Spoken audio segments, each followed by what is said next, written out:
آئیے ایک کہانی سنتے ہیں، سکون کی آواز اور قرآن میں اطمینان کی تلاش۔ یہ ایک ایسی کہانی ہے جو شاید ہم میں سے بہت سوں کو اپنی ہی لگے۔ کبھی ایسا لگتا ہے نا کہ اس دنیا کی شور و غل میں وہ جو دل کا سکون ہوتا ہے وہ کہیں گم ہو جاتا ہے۔ تو چلیں ایان کی کہانی میں ایک ایسا نوجوان جو شہر کی چکا چوند روشنیوں اور نہ ختم ہونے والی آوازوں میں گھرا روز تھکا ہارا گھر لوٹتا تھا۔ تو پہلا حصہ ہے شور بھری زندگی۔ یہ ایان کے دل کی کیفیت ہے۔ سوچیں ذرا دل پر بوجھ کیا کیا تھے، ہر وقت فون پر ٹن ٹن کرتی نوٹیفیکیشنز، کام کا بے تحاشا پریشر اور اوپر سے مستقبل کی فکر کہ آگے کیا ہوگا۔ یہ سب چیزیں مل کر نہ اس کی روح کو جیسے نچوڑ رہی تھیں۔ اور اکثر راتوں کو جب ساری دنیا سو جاتی تھی وہ چھت پر جا کر بس آسمان کو دیکھتا اور خود سے پوچھتا، سب کچھ تو ہے، پھر بھی یہ دل اتنا بے چین کیوں ہے؟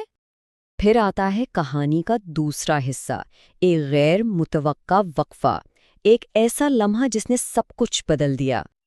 ہوا کچھ یوں کہ ایک دن اچانک بجلی چلی گئی۔ وہ جو شور اور روشنی کی دنیا تھی ایک لمحے میں خاموش اور تاریک ہو گئی۔ ہر طرف اندھیرا، اور اس اندھیرے سے بھی گہری خاموشی، وہ خاموشی جو شاید اس کی زندگی سے بالکل ہی غائب ہو چکی تھی۔ اور اسی خاموشی میں بنا کچھ سوچے سمجھے اس نے فون ایک طرف رکھا اور شیلف پر رکھی ایک کتاب اٹھا لی، قرآن۔ کوئی خاص وجہ نہیں تھی، بس اٹھا لیا۔ اور یہیں سے شروع ہوتا ہے تیسرا حصہ، سکون کی آواز، یعنی اطمینان کی دریافت۔ جیسے ہی اس نے تلاوت کے لیے اسے کھولا، یہ آیت اس کی نظروں کے سامنے تھی، الا بذکر اللہ تطمئن القلوب۔ خبردار، اللہ کی یاد ہی سے دلوں کو سکون ملتا ہے۔ اور یہ الفاظ جیسے سیدھا اس کے دل کے اندر اتر گئے۔ اس نے آنکھیں بند کر لیں اور محسوس کیا کہ ہر آیت جیسے ٹھنڈی ہوا کا ایک جھونکا بن کر اس کے دل پر اتر رہی ہے، اس کی بے چین روح کو سیراب کر رہی ہے۔ اور وہ جو بے چینی تھی، وہ گھبراہٹ جو ہر وقت اس کے سینے پر سوار رہتی تھی، وہ آہستہ آہستہ پگھلنے لگی۔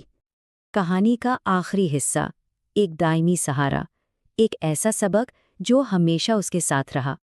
اس لمحے اس پر ایک گہری حقیقت کھلی کہ یہ جو دنیا کا شور ہے نا، یہ بے چینی پیدا کرتا ہے، لیکن اللہ کا کلام وہ سکون کا ایک نہ ختم ہونے والا سمندر ہے۔ اس رات نہ جانے کتنے سالوں بعد وہ سویا، اور ایسی نیند سویا جیسے کندھوں پر کوئی بوجھ ہی نہ ہو، ایک گہری پرسکون نیند۔ اور تب اس نے جو سبق سیکھا وہ شاید ہم سب کے لیے ہے۔ اس نے سمجھا کہ جب دنیا کا شور دل کو تھکا دینا تو قرآن کی تلاوت ہی سب سے بہترین سہارا ہے۔